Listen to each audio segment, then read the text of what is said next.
Ho, I think we're live. I think we're going live. Oh, sending data. Come on, guys, let's go. Oh, we're up. This keeps cutting out, so I am very disappointed.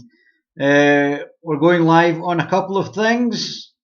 Let's see if we get YouTube.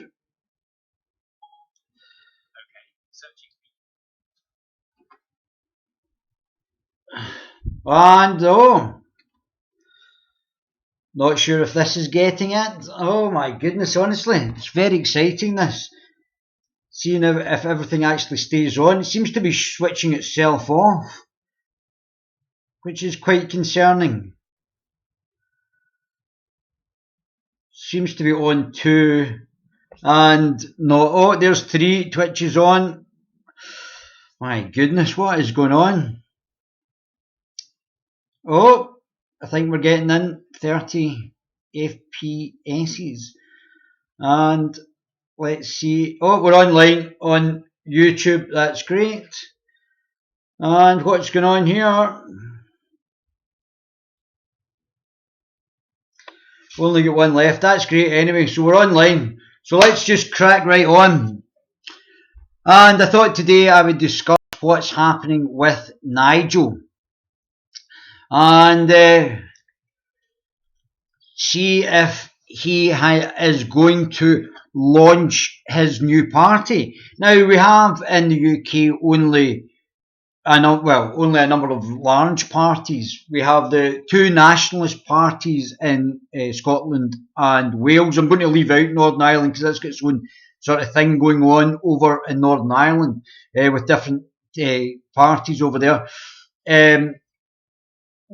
We've got the Greens, Labour, the illiberal, liberal, undemocratic Democrats, the Conservative Party, and of course the Labour Party. And that's the choice just now we have, none of which are really that great. And I'll come on to what the Conservatives are doing just now. In the middle of a pandemic, we have got people illegally crossing over from France, where there is no war, so I don't know why you would be leaving France to get to the UK. This is obviously, as I've already stated, been done because we have already signed up to the Barcelona process, the Union of the Mediterranean, and the UN Compact in Marrakesh, without it being in any manifesto, without the British public say so. The government has signed us up without any input from the population of whether or not we want this or not.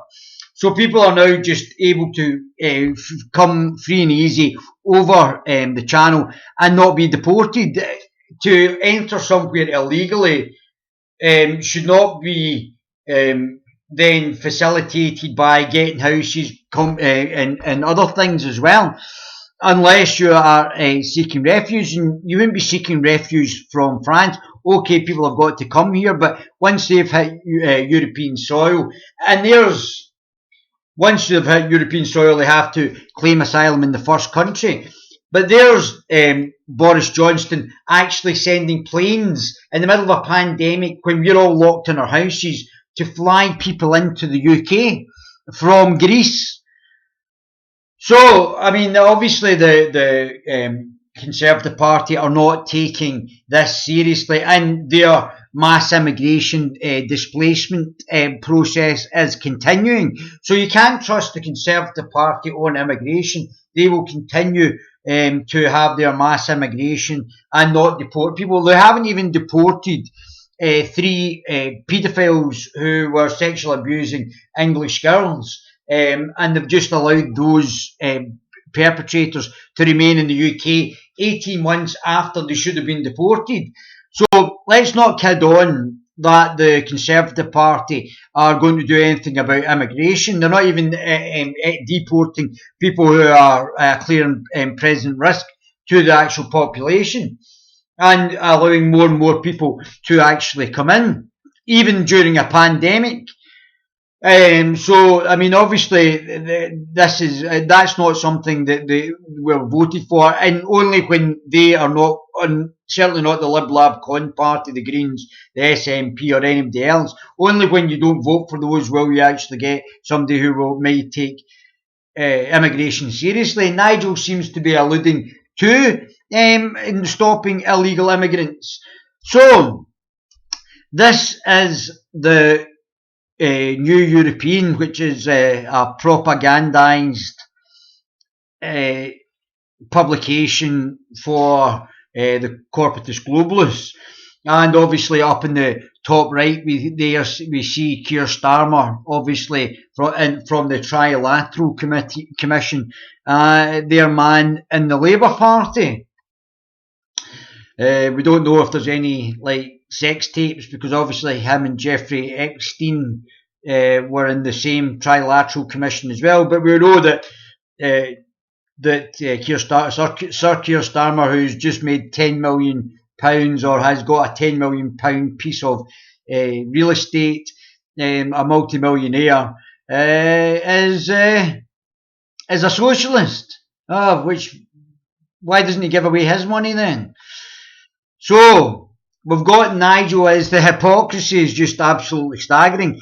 We've got Nigel planning to launch the new political party. Now, there's a massive space in British politics for a new party. I'm not sure where Nigel would actually fall. He did a political compass test with a young lady, I think, from Turning Point.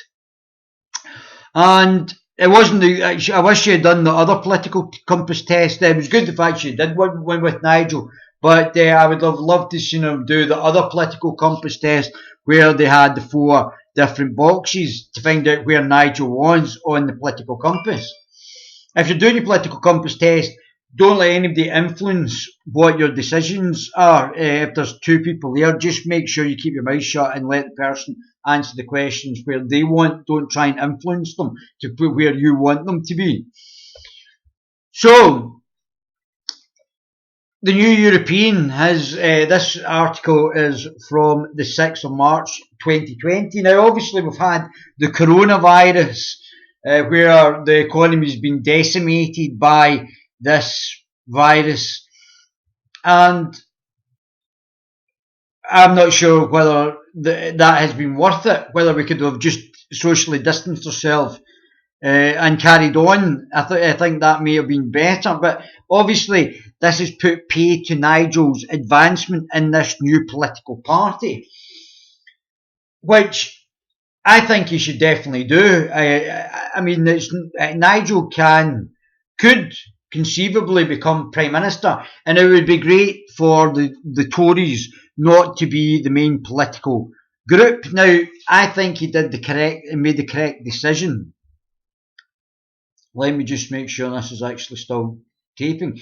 He did the right decision where he didn't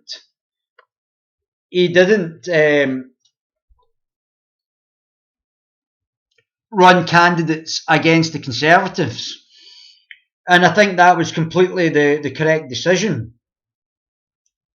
However, I think it's now time, and I think we need another political party in the UK with different people. Some of the Conservatives look quite interesting. The guy from Ipswich, the MP from Ipswich, who's actually said something about the grooming gang report, the Muslim child rape gang report, has at least done something positive and made very sound arguments about the grooming gang report, or the Muslim child rape gang report.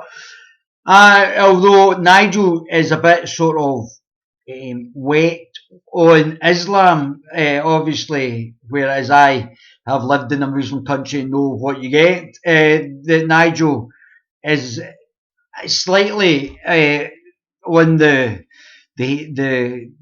not being able to say certain things. I don't agree with that. So this is one of the reasons that I won't be in and I won't be playing a part in the Reform Party. But it doesn't mean that I'm not sympathetic to Nigel. I've got a lot of respect for Nigel, as I do for Gerard Baton as well. Anne-Marie Waters is also quite a formidable campaigner and politician as well. So, I mean, these sort of new parties, I'd like to see Gerard Baton back in politics. And these sort of political parties are giving us an opportunity not to vote for the Lib Lab Con Party or the National, the SNP or Plaid Cymru or these sort of, or the Greens, these parties, and giving us an alternative. So because Nigel had stood down at the last election, the Reform Party could really plough through, and if Nigel stands in every seat, it could be very interesting for the Reform Party. They were doing very well in certain seats, up 13%. Obviously, Nigel's got some big fans in the North and Midlands in England, and if he was to get 650 MPs, that it'd be very interesting to find out what his overall score would be. And the Conservatives have to deliver the Brexit by the next election. But after they've delivered Brexit, then it doesn't really matter if we all vote for the Brexit Party or the now Reform Party. So I would say to Nigel, there's a Scottish election next year. The Brexit Party got one MEP, but I would get the transfer the Brexit Party into the Reform Party or whatever other name that they want to come up with. The Brexit Party had some great policies and some great members as well. They had some really top-notch members who were standing. So I think there's a big opportunity for Nigel to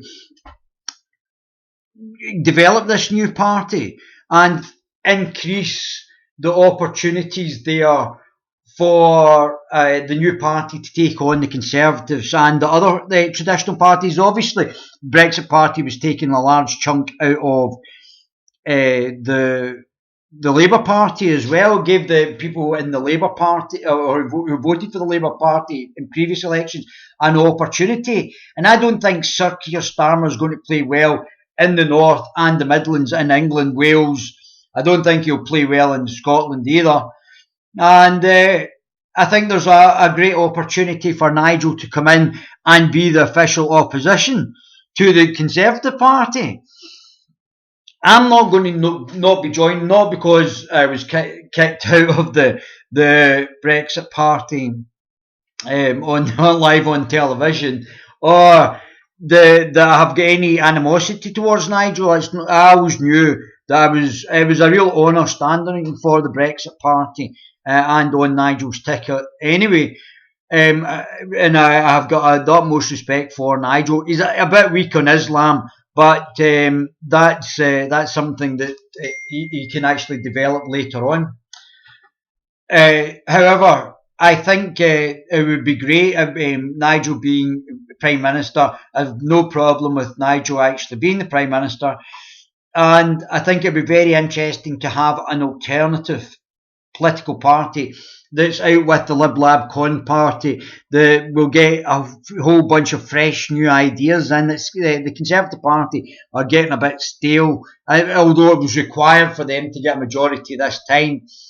They are a globalist party. They are a corporatist globalist party, the Conservative Party. To a large part, a large minority are corporatist globalists. And I think Nigel's got the opportunity now to actually develop this new Reform Party and take the Tories in every seat. He did the right thing at the last election. So that's absolutely massive for Nigel just now. So we'll just read on. Nigel planning to launch new party, but Nigel has to do it sooner rather than later. You need to stand candidates in local elections. There's a Scottish election next year. You need a longer run-in for the selection of candidates. It was a very last-minute type of process. I had to get 10 people within the constituency to sign so I could stand in about 24 hours. So I didn't have long to actually go to actually allow me to stand as a candidate for a candidate for the Member of Parliament. So it has to be done very fast, and the selection process was very fast, but it gave the people an opportunity to vote for somebody out with the normal party, the normal parties, and that was great. It would have been great to get new political ideas through and into Parliament. I think I'm sick of seeing the same Labour and Conservative bunch, and I would suggest that you have to do it now because you have to have a long lead in. There was some great things about the Brexit Party and the fact that they had things organised. They did have things very well organised, from the fact that you could have got up to 12 grand actually spending at the election. We could have raised our own money and to allow us to actually spend as individuals in our constituency to maximise the turnout of the vote. The planning for actually distribution of leaflets wasn't, I didn't think was that well done. But you have to have a longer lead in, better organised. Now I understand why it went like that, but you have to have a longer lead in to actually allow planning and opportunity for the candidates and selection of the candidates as well to actually then stand in the election. So why would I not stand again for the Reform Party, even though I've got a lot of time for Nigel and I've got a lot of time for the Reform Party and the people that are in the Reform Party? Well, I knew from the start that I was only going to stand in the Brexit Party once, so I didn't want to really campaign as heavily as I should have campaigned had I been in a party, like if it was the Reform Party, I would have campaigned a lot heavier because I would have been associated with the Brexit Party. I knew there wasn't really much chance of me being elected, and I knew there wasn't any longevity in the Brexit Party because it was going to become the Reform Party. So the Reform Party is going to have to start again from zero, like the Brexit Party did, from a zero base, and build on the back of that. Now, some constituencies, the Brexit candidate got 13%. Yeah, and some even higher than that. So they're taking a huge chunk out of the other parties at the election. For a first-time party, that was absolutely massive. So there's great opportunities for Nigel to actually develop the party, but it has to be done now to actually give it, even though the coronavirus is happening now, it has to be done now for the candidates to be selected in the Scottish election, for local elections that are coming up, for people who may die, or candidates for by-elections. And it has to start getting everybody fighting in every seat. Boris is not going to lose an 80, or I mean, if you compare it from the Tories to the Labour Party, it's nearly double. But if you put all the regressive parties together, it's still an 80 majority. So he's not going to lose that by the next election. And also, if the Reform Party does start, even if they do start to challenge the Conservative MPs in the south of England, they are. Let me just check. This is not going off. They are going to take votes away from the Labour Party in the north of England, so the Conservatives may not get as big a majority, but it'll also give the opportunity for the actual Reform Party to actually develop. So, I mean, that in itself is potentially massive as well for them, because obviously politics is a long game. So, and Nigel's still a relatively young man anyway in political terms, when you consider Donald and Bernie as well. But I think Nigel has to commit to actually continue standing. He should just say, I'm going to be in politics for the rest of my life.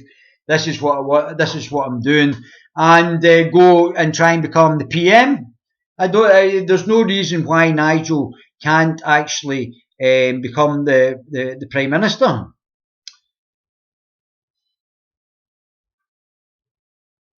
Offline.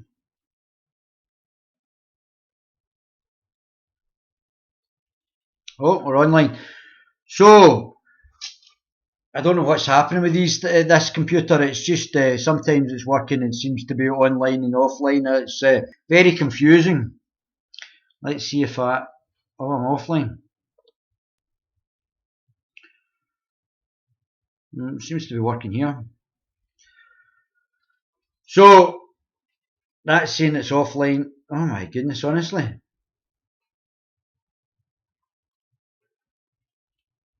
So looks. Oh, there we are.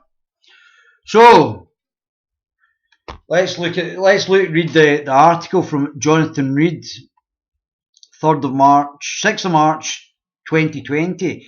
So Nigel Farage is planning to launch a new political party after just 12 months since launching the Brexit Party. I would have suggested that he just had done the Reform Party from the start. If that's the name of it, I don't think that's a bad name. It'd be quite. I would certainly, if there was a person standing, I would certainly vote for it.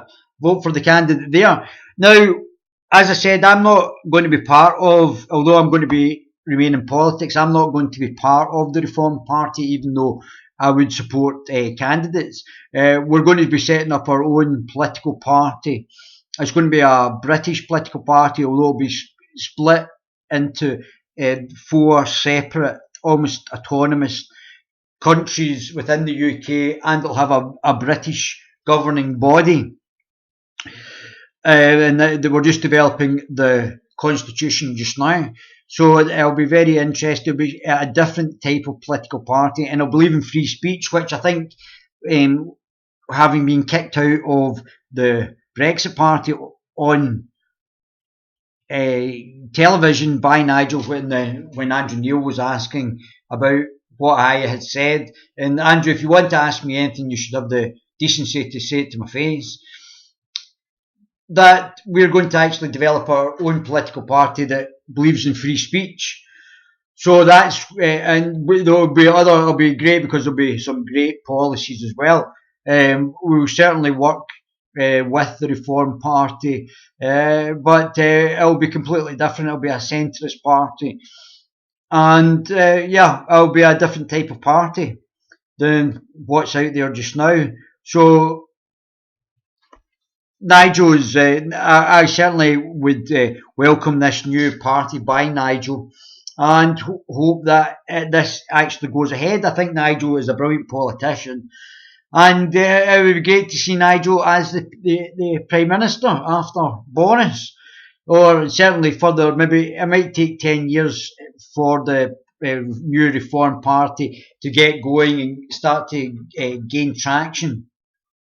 But certainly Nigel has the opportunity to develop the Reform Party, to actually develop the Reform Party into a successful political party. So let's see. So let's see this. The Brexiteer has previously talked about plans to rebrand his business as the Reform Party. So Nigel, I hope you actually got on with doing this. I would just do it just now. It's only a name change at the Electoral Commission. So I would just do it just now, announce it just now, and start to develop the Reform Party, to get the candidates prepared, to start selection processes for candidates for the Scottish election, and to develop the Reform Party in all the seats, to start challenging the mainstream consensus. I don't think globalism and the corporatist globalists have gone away. I think they've just had a bloody nose, and they're still there. It's still there under the surface, and has made a number of hints before the general election about his intentions.